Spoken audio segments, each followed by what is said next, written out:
Still on the topic of light, the inverse square law is very important, which states, the intensity of light decreases proportionally to the square of the distance from the light source. The intensity of the light decreases proportionally to the square of the distance from the light source.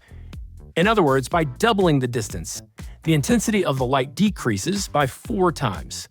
This principle is fundamental for controlling lighting on sets with artificial lights. To understand even better how this law works in practice, let's do a real test. With a light at a distance of 50 centimeters from the subject and a white background 50 centimeters away behind the subject, the background, which is twice as far from the light as the subject, receives 1/4 light, making it underexposed.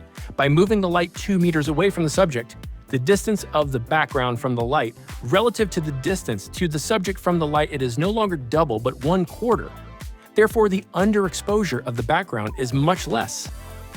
Here, the light is at a distance of 50 centimeters from the subject.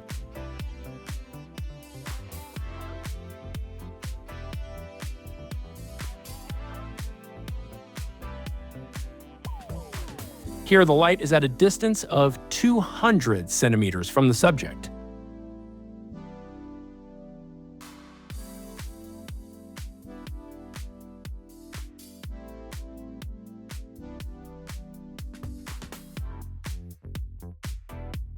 By moving the light source further and further away, the difference in intensity between the subject and the background is increasingly irrelevant. Outdoors, since the sun is very distant, the intensity of the light is the same everywhere. The distance of the light source from the different levels of the set is therefore fundamental for uniform lighting, with the inconvenience that the further away the light is, the more powerful it must be to reach levels of acceptable lighting.